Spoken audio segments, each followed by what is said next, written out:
What's up, Internet? I'm the Big Boss Dog, and today I've been inspired by CeaveGaming. More specifically, his ability to beat Mario games without collecting a single coin. So I thought, let's try to bring this challenge over to another platformer, Cuphead.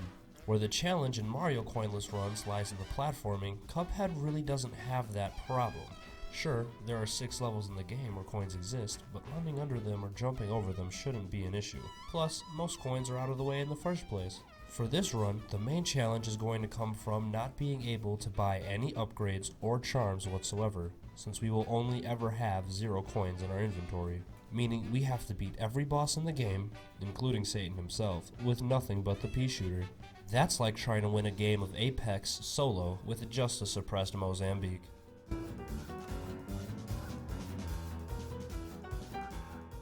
Our adventure begins with the old kettle, and there's really nothing to do here besides flip through the dialogue and run past the tutorial. The reason we're not going to complete the tutorial is because all it will do is put us at risk for collecting a coin. After this adventure, we mosey on down the island and ignore this apple dude who will give us a few coins, and we'll start the first boss, the Root Pack. Now, since the Root Pack and Goopy Legrand are the first bosses, you aren't expected to have any extra weapons or charms, so it's really no different from beating them the first time anyways. Ribby and Croaks aren't too hard either, although it was a little challenging to do it without Roundabout for damage and Smoke Charm for defense, as you will hear often in this run. And after we beat them, we'll progress to the first Mausoleum, a bonus level all about parrying, so a lack of weapons doesn't really matter here either. Also, it's not required to progress to Inkwell Isle 2, but we're gonna stop here to scoop up Super Art 1 in order to make our lives easier in the future. With those 3 down, all that's left in Inkwell Isle 1 is 2 run and gun levels and 2 bosses, the bosses being Hildeberg and Cagney Carnation. The first run and gun level, Forest Follies, isn't hard at all. Just make sure you progress slowly as to not accidentally collect a coin. And the second one, Treetop Trouble, has almost all coins that are out of the way, so the only challenge is making sure you kill the enemies before progressing fully, as to avoid taking unnecessary damage. Our first aerial level is Hildeberg. Pretty much the same. It sucks to do it without the hot coffee mod, or the coffee charm, but since Hildeberg is an air level, we have to use the darts anyways, so not having all the weapons isn't that bad. This will be a reoccurring theme for all the aerial levels. The last boss on the island is Cagney Carnation, and not having Charge, Roundabout, or Smoke Dash is really starting to hurt. Utilizing Roundabout to fire backwards while avoiding attacks and using Smoke Charm to dash through the attacks was my bread and butter, and you can really see the cracks starting to form in my gameplay without them. Eventually, I figured out that I need to focus more on dodging everything and trying to do as much damage as I can when it's safe. And soon, I conquered Cagney the Carnivorous Carnation and progressed to Inkwell Isle 2 after a brief dialogue with King Dice.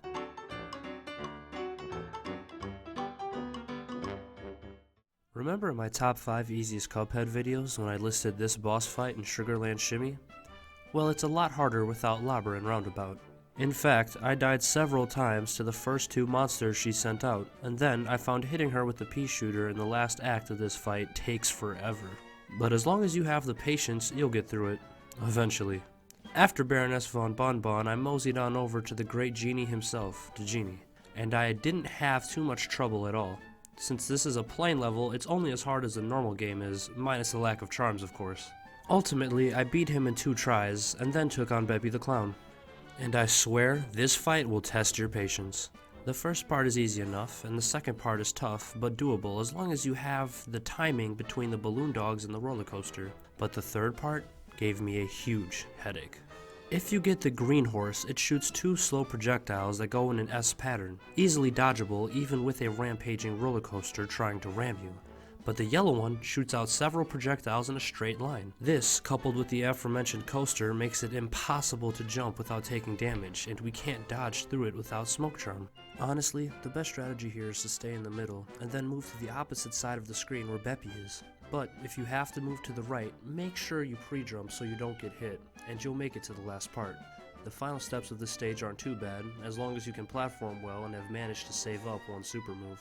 Backtracking up the path now, we run into Funhouse Frazzle, a run and gun level with a gravity gimmick. That gimmick works for us though, as all the coins need to be collected by switching gravity, so we can avoid them just as easily. Next up is the last plane level in Isle 2. Wally Warbles. I know a lot of you think he's hard, but on regular difficulty he's a piece of cake. Stay on the left side of the screen to avoid the eggshell frags, move up and down to avoid the feathers, move left and right to avoid his son's defensive eggs, and you'll parry all of his laser shots. And finally, save a Sarbamba for the last stage and watch the garbage they throw. 5 levels down, 2 to go. After we leave the nest, do not take the secret path upward. Instead, come back down and let's tackle our last run and gun segment for Inkwell Isle 2, Funfair Fever. Once again, the coins are mostly out of the way, and this time, so are most of the enemies. Like these ball jesters and balloons. We just mind our own business and platform to get to the hot dog, and we'll get through it. The last boss we have to fight before we can move on was considered the hardest for a long period of time. So we'll stop at the second mausoleum to pick up Super R2, aka Invincibility, and as long as we can save it before we deal with the final form of this beast, Dragon Cerberus, we'll be prepared enough to survive the flamethrower of pain, and grab our pass to the next isle.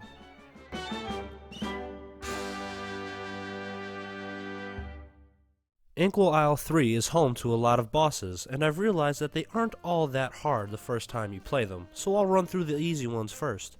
Honeycomb Herald is pretty easily as long as you can dodge reliably and lock your stance to aim down during her final form.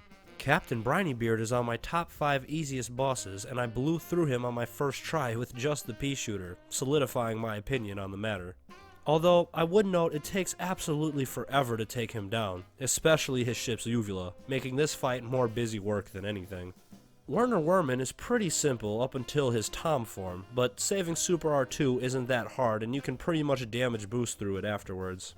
And finally, after I broke down the only thing that made Cala Maria difficult in my Stone Gaze Explained video, I got through this fight on my first try as well. It's also worth noting that the Perilous Piers run and gun level isn't that hard either, as all the coins are tucked away. I wish I could say the same thing for its sister level though, Rugged Ridge. Rugged Ridge was extremely challenging, and I would say it's one of the hardest parts of our no-coin challenge, as avoiding about 60% of the coins require ridiculously tight platforming. Couple that with sand monsters that take a few seconds to kill, and respawning enemies, we definitely get dunked on more than once. I even had to reset my game a few times to avoid collecting those evil coins. When those are said and done, we are finally finished with all the coin levels and more than half of the Inkwell Isle 3 bosses. Now we just have to finish the game with our pea shooter in hand, and this challenge is complete. Dr. Call's robot was difficult, but he's a hard boss anyways, although the lack of coffee charm doesn't necessarily help. But ultimately, he only took a few extra tries. Sally's stage play is actually very hard to beat without the smoke dash charm, and it really acts as a skill check for your dodge and dash ability. The last part of her fight took forever to hit and finally kill, only being able to get 1 P on her every 5-ish seconds. But as long as our agility is up and we have the patience, I got through this just like Rumor Honeybottom. That brings us to the last, and in my opinion, hardest boss in this run, who also made up my top 5 hardest bosses. The Polar Express's edgy older brother, the Phantom Express. Oh my god. I must have spent upwards of half an hour on this fight alone. Everything about this encounter is designed to murder us.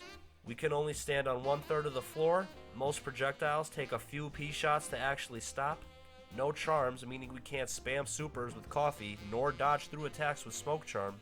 It's almost impossible to hit the 3rd stage without using meter. Meter we need to fight the last phase, and we generally have either all super or none after the skeleton fight. This is hell. Eventually, I played enough that I got the exact amount of meter I needed for the final fight correct, and I brought enough health over to survive the random fire attacks and Bone Wheel. But jeez, this is undoubtedly the hardest part of this run. Compared to this hell, actual hell is pretty easy.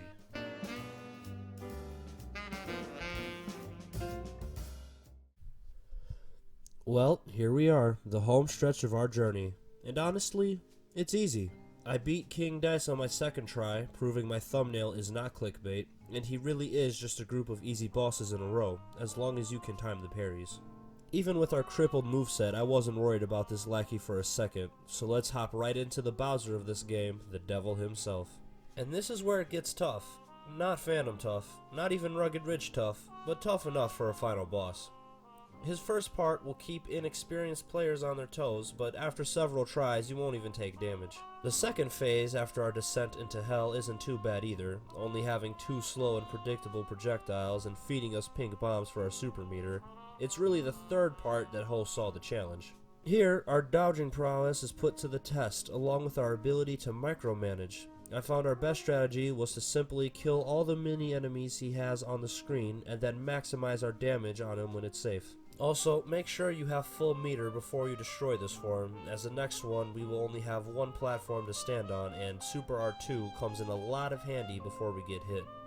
After activating invincibility, we can just damage boost through the rest of this fight and finish off the crying beast, completing our adventure. Yes, you can beat Cuphead without collecting a single coin. Here's the proof. Me standing next to the 2 conquered hell levels with 0 coins in the top left corner and no items purchased in my inventory.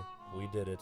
Although, now that I think about it, maybe I should have been nice to the pea shooter in my all weapons tested and ranked video. Overall, in this coinless playthrough of Cuphead, there were 65 disparaging deaths, 19 bosses beaten, 3 hours and 30 minutes of in-game time, 0 coins collected, and 1 failed business.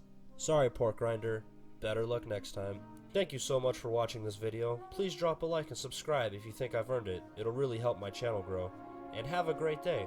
Peace. Coming like this. What? Fantasize about the money.